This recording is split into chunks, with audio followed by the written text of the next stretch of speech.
Hey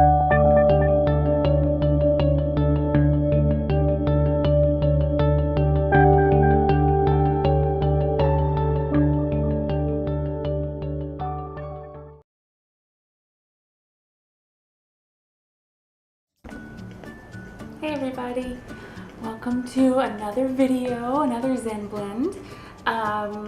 This one is, I've tried to make this video a lot of times and it just hasn't been what I wanted it to be. And I've seen a lot of comments on other YouTubers' videos when they've done videos about this that are less than supportive and less than nice. So I kind of felt like if I put this out there, I would be getting those comments as well. And I might, and that's fine. But I do feel like that, you know, if I put this video together and one person watches it and they think, oh, I'm glad that they said that, or now I don't feel like I'm alone anymore, or something, then that would be worth my putting this up here. So I apologize ahead of time if there are a lot of ums and ahs. Also, if there are a lot of different tangents, but I'm dreading all of this, and you'll find out more now. So, I've always been a very nervous person. I am a huge introvert. I'm very quiet, and I think that's just how I am. That's how I started as a child. That's how I am. I like my time. I like to read. I like to be quiet. I like to do my own thing.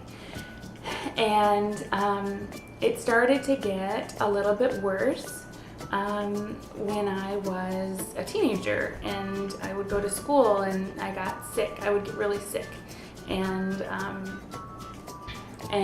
other things that I will make another video about, I'm sure, in a little while, but that one I'm not quite as nervous about talking about as this one.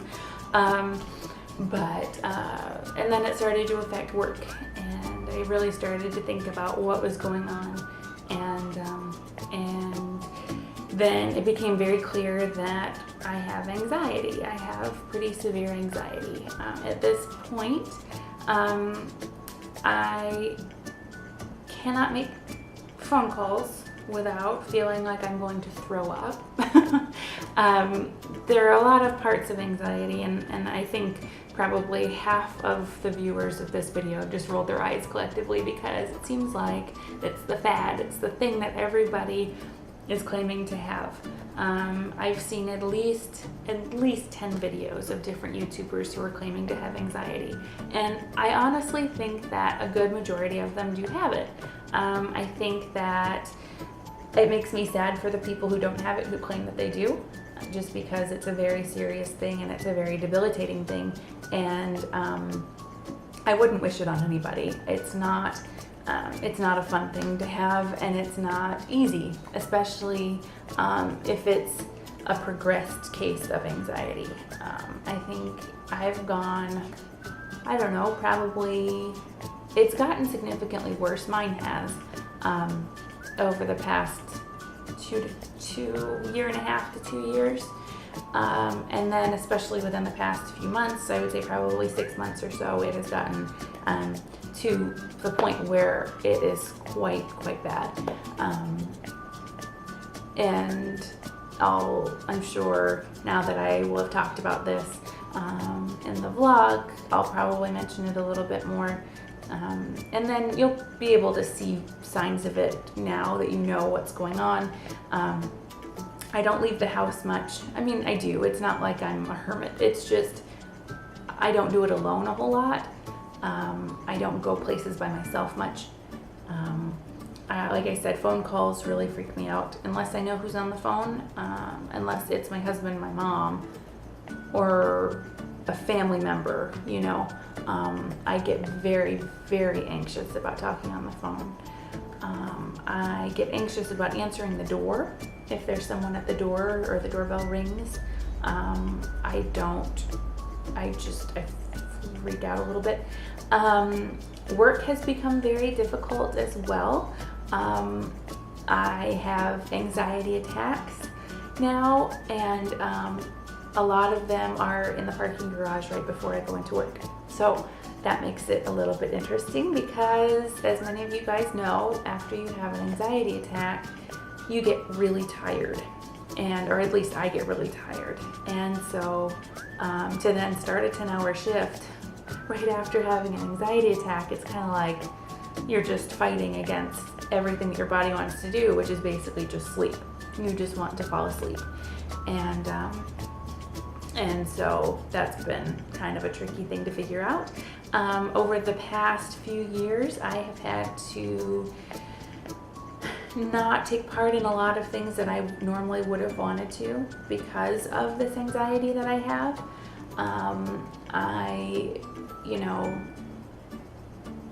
It's gotten to be where there are more things on the list that make me nervous than on the list of things that don't make me nervous or anxious, or to the point where I just can't do them. And it's not a can't do them like, oh no, that's fine, I'm just not going to do it.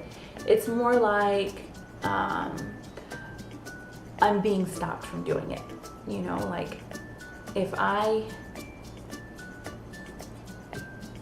I answer the phone for somebody who I don't know, if somebody I don't know is calling me, I feel like I'm going to pass out. Your heart starts to race really fast. You get really hot all of a sudden. Your stomach gets really upset. You get really dizzy, and then your chest gets really tight. And then sometimes it stops there. Sometimes it goes longer than that, or goes further than that. And it goes into a full-blown panic attack with hyperventilation and all that fun stuff. Cold sweats, extreme fatigue, things like that. So I'm not in any way making this video as a poor me act. I'm not making it as any sort of like an excuse for anything. Like I said, I know lots of people are going through this. I know lots of people have the same issues, and I haven't talked about this to many people at all, and so I figured, why not just go for it and tell everybody all at once. But I feel like there are a lot of people who have these thoughts and have these feelings, and they don't think that they can talk to anybody. I've gone online looking for forums. I thought, maybe I can go online and talk to people who are experiencing the same things. And I think there's this stigma in our country, at least, and I know it's probably in other places too, where anytime you have a mental block or something that's not normal, something that sounds like it's made up, whatever it is, it produces a lot of hate, and it attracts a lot of hate, and people don't understand, and unless you have been through it, you're not going to understand it. And so I just want to put it out there for people who may be experiencing this, may not know what to do, may not know where to go, who to talk to. There are people, and there are people who want to listen. I mean, you don't know me from Adam, but I will listen to you if you want to talk to me. There are doctors who want to listen to you. There are friends who want to talk to you and listen to you, and your parents, or whoever, whatever your age group is or whatever your situation is. Don't feel like if you talk about it, people are going to think you're crazy, because you have to talk about it. You have to put it out there. You have to accept that this is what's going on, because otherwise, who knows how bad it'll get. I mean, I ignored mine for a long time, and I should have gotten it looked at. I should have talked about it a long time ago. And maybe if I had, I wouldn't be where I am right now. Maybe I would feel better about where I am. But even if you don't, even if you're at a point where I am, where you feel like you might have gotten too far to fix it, or whatever, just find somebody to talk to. Find something that you enjoy. Find that time for yourself. Find, that thing that makes you happy. Do that. Focus on that. Focus on those people who make you happy, because that gets you out of a lot of anxiety. When I'm in the middle of an anxiety attack, I listen to music that I like. I watch YouTube videos that calm me down. I think about, okay, well, this can only last about 20 minutes. The length of an anxiety attack is, I believe, anywhere from 25 to 35 minutes. That's the length of time that your body can sustain this anxiety attack. And so if you think about that, okay, I can do anything for 35 minutes. All right, here we go. You can't stop it. I can't. Once I'm in it, I can't talk myself out of it, because that's not the point. That's not what's happening. What's happening is your body is doing the fight or flight thing, and right now it doesn't know what it wants to do. So you just have to ride it out, let it do its thing, understand that you're in a safe place. Surround yourself with safe people that make you feel safe, who know what to do. If it's a best friend and you're traveling and you say, hey, this happens occasionally. If it does, this is what I want you to do. Make sure that you are in a safe place. So I've had them in cars. I've had them in bathrooms. I've had them in my house. I've had them at work, like actually where I work. I've had them in airports. So just make sure you're in a safe place with people who understand, and you'll be fine. You'll be fine. So that was my really messy video about that. If you guys have any questions, let me know.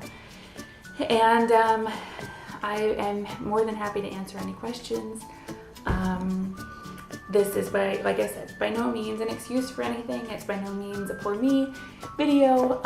It is just putting it out there, education on what I believe is, about the whole thing, what I go through, personal experience.